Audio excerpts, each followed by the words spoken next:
Azul Flaoun, Sabah al-Khair alaikum, bonjour tout le monde. Des amis m'ont transmis la vidéo qu'a consacrée M. Morad Dehina à l'émission que j'avais animée sur Berber Télévision. J'avais hésité avant de répondre parce que je sais très bien que si vous mettez le doigt dans un processus polémique, il est extrêmement difficile de le stopper, sachant que ces gens-là vivent de ce genre d'invectives. Mais eu égard au respect que nous devons à notre opinion, j'ai décidé de répondre une fois. De quoi s'agit-il? J'ai fait l'effort d'écouter cette vidéo jusqu'au bout. J'en ai retenu 3 aspects. Le premier est éminemment polémique. Le second aborde des chantiers, des dossiers importants pour le pays et qui méritent effectivement débat si la volonté de débattre existait. Enfin, il y a un troisième aspect qui appelle à ouvrir des perspectives à même de sortir le pays de la crise, de l'impasse dans laquelle il se trouve aujourd'hui. Alors, commençons par le commencement. Voyons donc les polémiques. À 3 reprises, M. Dehina me somme de répondre à des accusations, à des mensonges, à des élucubrations qui ont été déjà condamnées en tant que propos diffamatoires par la justice indépendante d'un État démocratique. Il s'appuie aussi sur les élucubrations de son nouvel allié, un capitaine sulfureux dont je n'ai pas entendu une voix positive chez les militaires ou chez les civils, qui m'accuse d'un certain nombre de forfaits et qui refuse de répondre lorsque lui est sommé de s'expliquer sur sa fortune dont aucune traçabilité n'a été établie jusqu'à aujourd'hui. Je dis fortune et d'autres méfaits sur lesquels nous aurons à revenir un jour. Ce qui est étrange dans cette polémique, c'est qu'au moment où M. Dehina s'appuie sur des individus dont il connaît très bien le discrédit, s'indigne de ce que des citoyens lui demandent, s'interrogent sur les immenses moyens, la grande logistique dont dispose son organisation qui regroupe un groupuscule de militants. Nous voyons tous effectivement que l'organisation Rached entretient des permanents, dispose de sites médiatiques importants et qui émettent quotidiennement à travers toute l'Europe. Nous voyons ses associés évoluer à Ankara ou à Doha. زيتوتاقي ثغلي استيميت دي أنقرة انسيت كان يدريمن أمكيس خدام نشتاقي أنويثني ديفكان Monsieur Dehina refuse de répondre. Alors il y a déjà un petit problème là-dessus. De la même manière que son capitaine refuse de parler de vérité qui l'accable et qu'il exige de répondre à des mensonges qu'il fabrique et dont il aura à répondre devant la justice, M. Dehina me somme de répondre à des mensonges, mais s'indigne de ce que les citoyens l'interrogent sur un certain nombre de questions qui se posent légitimement à tout moment politiques. C'est exactement cela que l'on appelle la mentalité totalitaire. Alors, est-ce que c'est le capitaine qui a contaminé l'islamiste ou est-ce que c'est l'islamiste qui a façonné la sécurité militaire? À la limite, il est peu important de répondre à cette question. L'essentiel, c'est que les totalitarismes partagent, ont en commun cette propension à jouer du mensonge et à interdire la vérité lorsque elle les démasque. Mais enfin, allons-y. Pour M. Dehina, celui qui refuse de se soumettre à leurs dogmes, à leurs diktats, est un affidé des militaires et de la police politique. Parlons de la police politique, du général Toufik et de tout le reste. Depuis que ma génération a commencé le combat, c'est-à-dire il y a 55 ans de cela, عندنا كلمة بسيطة قلنا من النهار الأول إذا ما لغيناش هذا الدي ار اس الشرطة السياسية la police politique محال يظهر حل في الأزمة الجزائرية.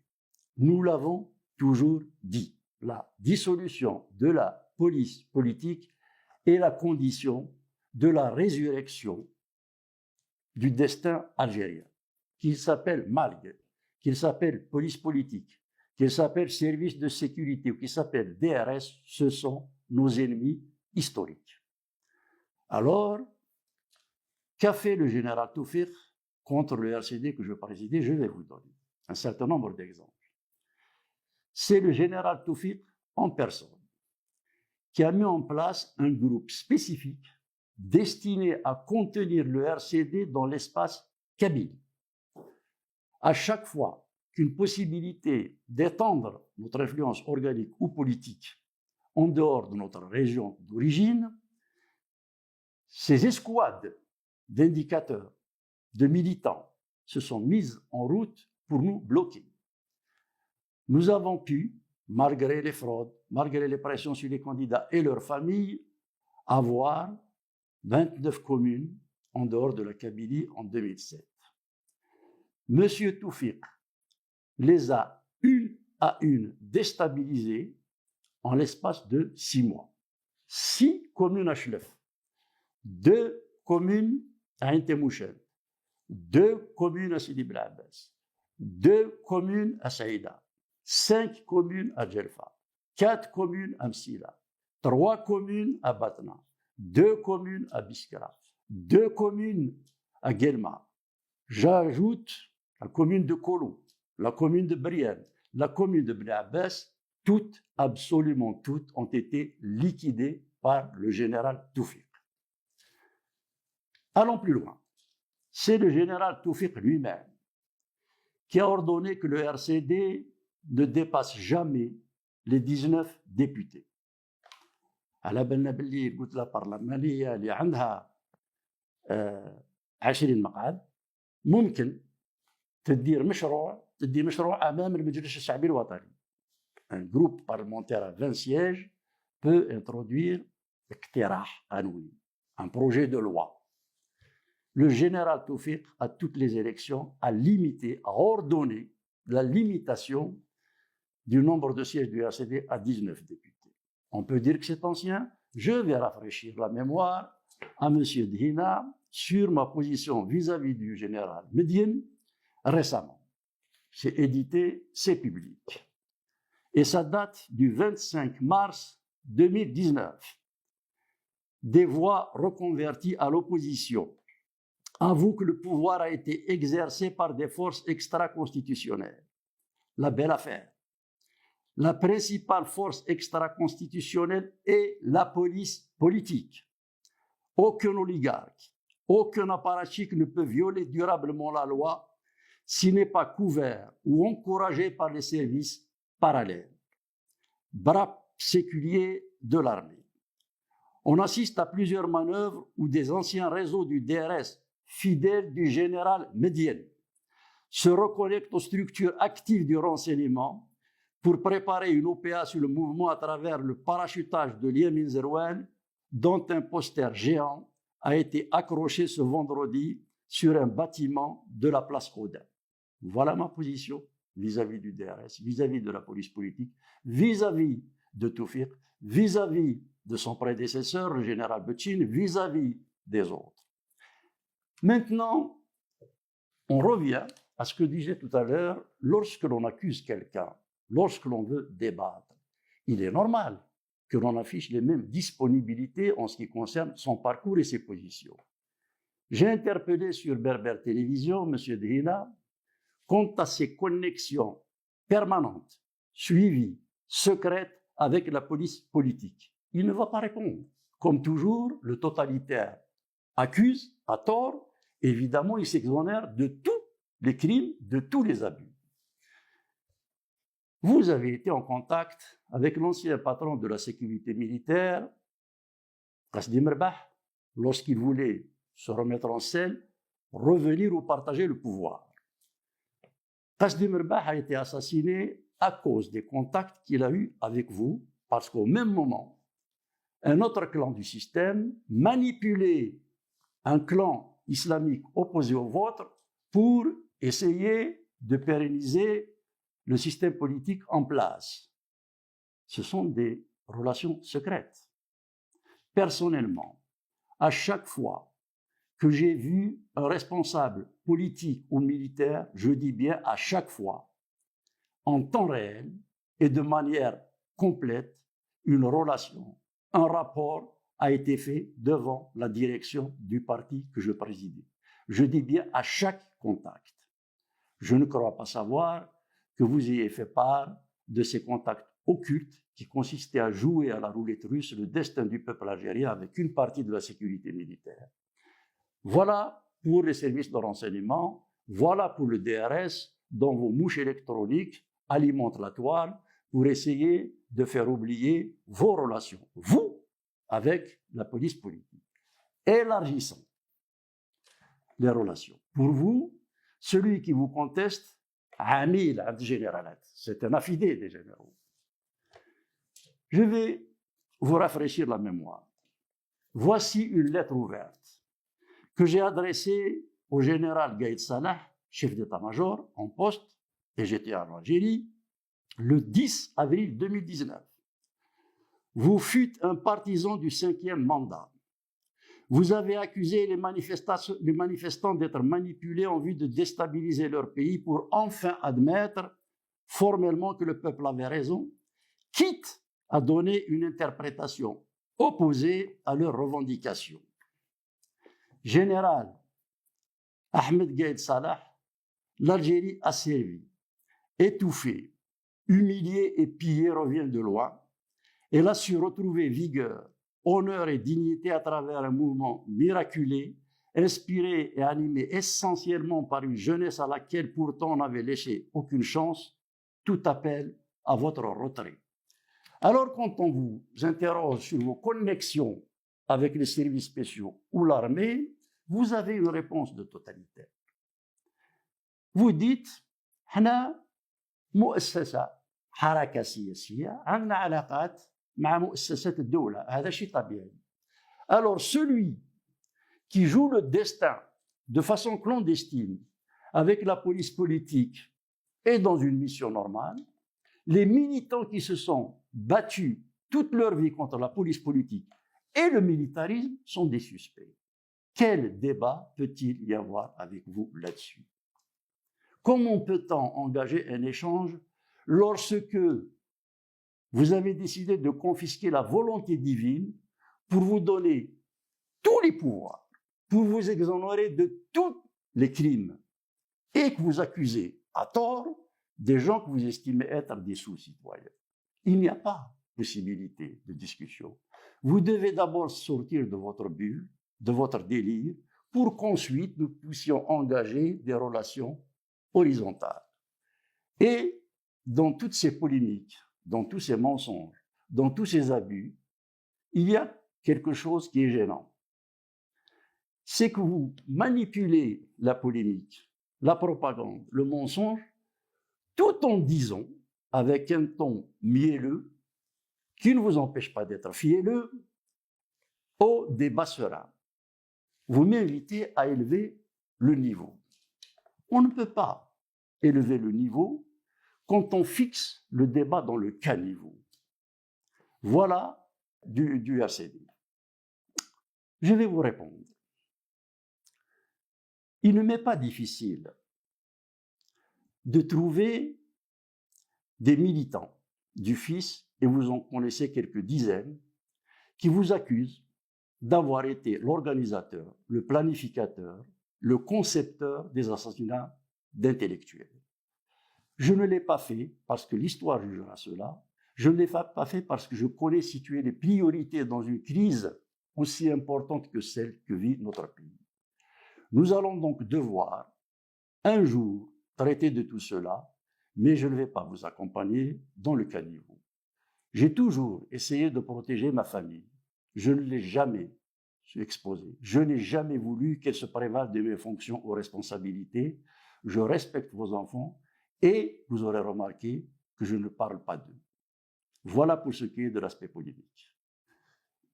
Venons-en maintenant aux dossiers importants qui traînent depuis maintenant 1957 et qui n'ont pas trouvé les réponses qu'attendait le peuple algérien.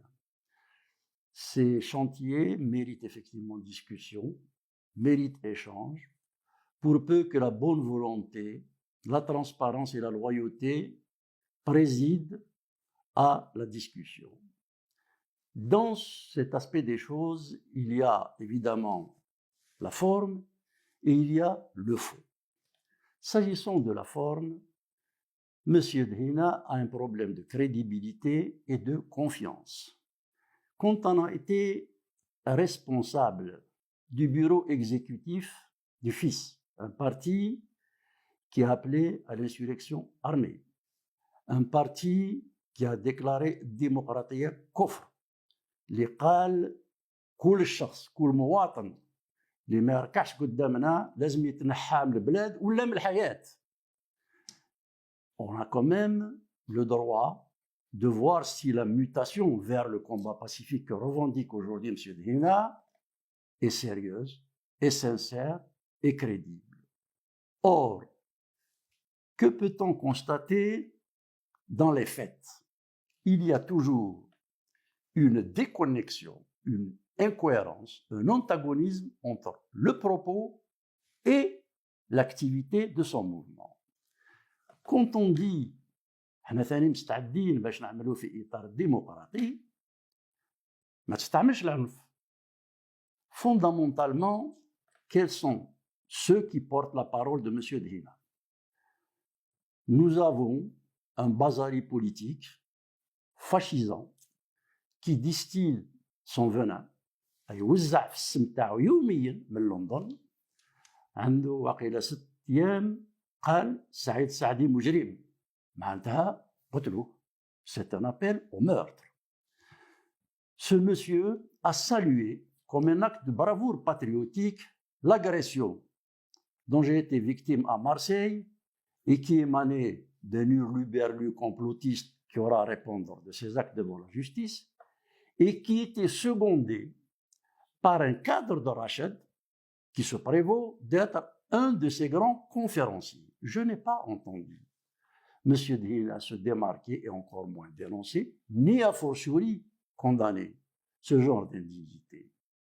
Lorsque il s'est accoquiné avec son capitaine déclassé le 20 août dernier à Berlin, il ne s'est pas posé la question de savoir si le fait qu'un islamiste et un agent de la police politique se présentant comme des alternatives à la crise dont ils sont les principaux responsables allaient avoir un écho sérieux dans la population algérienne. Mieux, il a encouragé ce capitaine à s'abîmer dans l'indignité. J'ai vu qu'il nous a attribué une dizaine d'adresses de biens immobiliers en France. Je vous ai dit qu'en dehors des 3 biens que j'ai rendus publics, vous pouvez prendre tout le reste.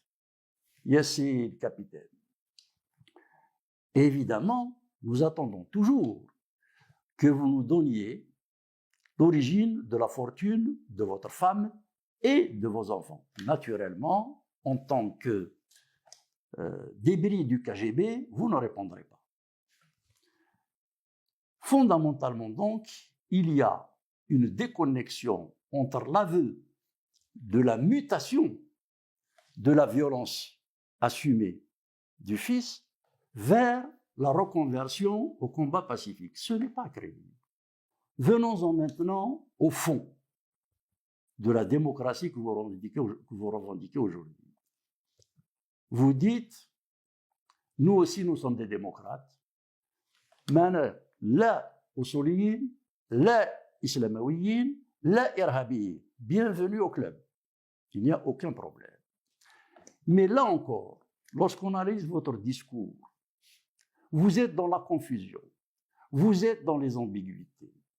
Vous avez le niveau, vous, que peut ne pas avoir votre capitaine, que peut ne pas avoir votre poussard de Londres, que n'ont certainement pas les voyous de Marseille.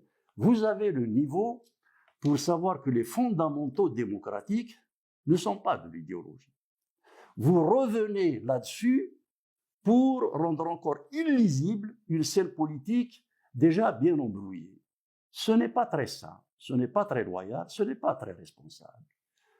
Vous vivez depuis trop longtemps en Europe pour ne pas comprendre que les fondamentaux démocratiques sont des valeurs universelles, des valeurs humanistes qui ne sont ni de gauche, ni de droite, ni de l'Occident, ni de l'Orient, ni du Nord, ni du Sud. Ce sont des fondations sur lesquelles repose toute construction démocratique.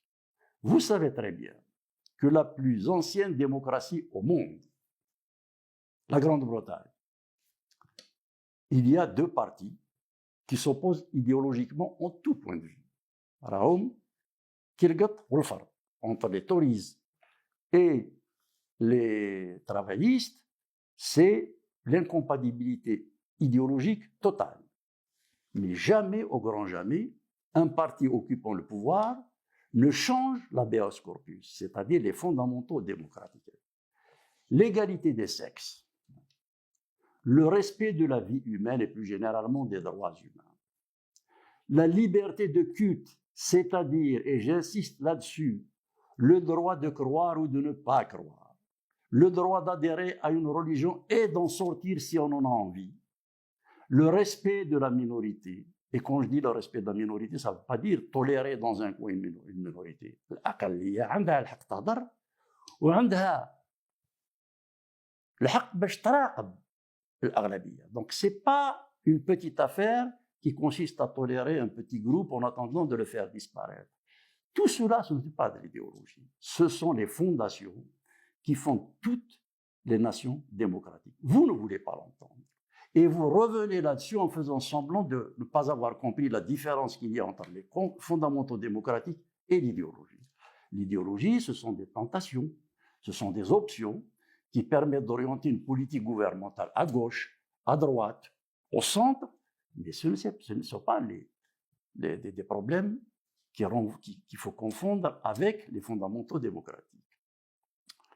Lorsque vous êtes sommé de vous prononcer sur l'égalité des sexes, في الأول قال حنا مسلمين ما نقدروش نقارنوا بين الرجل والمرأة. Finalement, ça ne peut plus passer.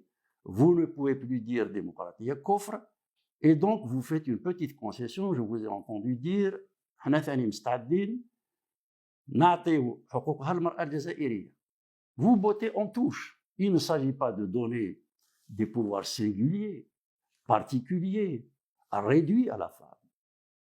سؤال بسيط والجواب لازم يكون واضح. Êtes-vous pour ou contre l'égalité des sexes? Vous ne pouvez pas le voyer. Vous ne pouvez pas esquiver. Dernièrement, سمعتك Monsieur Dhina dit يا سيدي قابلين باش نقولوا حنا ثاني vive l'égalité des sexes. Mais immédiatement, c'est-à-dire dans la seconde qui suit cet aveu qui devait lui écorcher la bouche, قال ولكن علاش نهضروا على هذا الشيء ما نقدروش نطبقوا هذا الموضوع. Mais appliquer une décision politique, c'est déjà la reconnaître. Si on veut qu'elle soit appliquée, il faut d'abord la reconnaître. Vous êtes un peu comme un élastique. En tirant fort dans certaines circonstances, on peut vous amener sur des positions acceptable. Mais dès qu'on vous lâche, vous repartez vers le lieu, vers l'archaïsme, vers le totalitarisme qui est constitutif, qui est consubstantiel de la mentalité qui anime votre discours. Confusion aussi lorsque vous invoquez à plusieurs reprises l'Allemagne. Ça fait 3 fois qu'il me répond en me renvoyant l'exemple de l'Allemagne, mais toujours de manière pernicieuse, de manière parcellaire, de manière instrumentalisée, de manière vicieuse. La question que je dis, je ne dis pas qu'il n'y a pas d'église en Allemagne, je connais l'importance de l'église dans la société allemande. Je dis que l'Allemagne n'a pas mis l'église au centre de la décision politique. Vous me répondez encore la dernière fois, en me disant que l'église a un rôle dans le pouvoir exécutif. عندها مؤسسات في الاقتصاد وتعمل في السوق. Mais ce n'est pas le problème. Qu'une abbaye produise du miel, ou bien qu'une association religieuse fasse des objets artisanaux et qu'elle lance dans le circuit économique, il n'y a pas de problème. Le problème, c'est est-ce que c'est l'Église qui décide et dicte la décision qui régente la sphère économique? Vous ne voulez pas répondre là-dessus. Là encore, vous faites de la confusion. Il ne peut pas y avoir de débat possible là-dessus. Alors, pour terminer, je pense qu'un scientifique comme vous a les possibilités de s'émanciper d'un passif lourd et qui doit pouvoir apporter sa pierre de manière courageuse. Il faut beaucoup de courage pour sortir des habitudes, des réflexes, des acquisitions, des conforts, des paresses intellectuelles et surtout des rapports de force qui vous donnent le droit d'abuser de la loi pour imposer même l'illégalité, voire l'impunité. Il faut beaucoup de courage parce que notre pays est dans une situation qui met en péril sa destinée en tant que nation, État et société.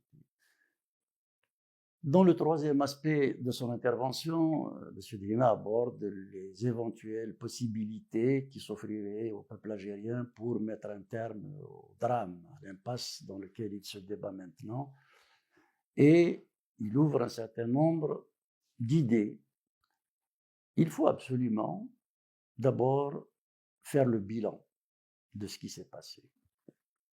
On ne peut pas avoir une réponse sérieuse, efficiente, rapide, face à un drame qui dure depuis maintenant 1957, c'est-à-dire la date de l'assassinat d'Abban Ramdan.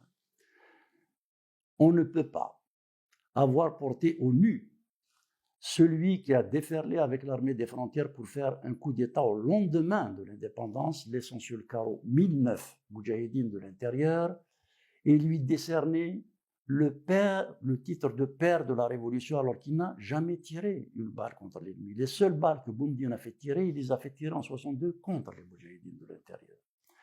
On ne peut pas avoir une issue, une réponse rapide, une solution rapide lorsqu'on a construit un État sur une succession de coups d'État, sur des assassinats politiques, sur la corruption institutionnelle, sur les fraudes électorales.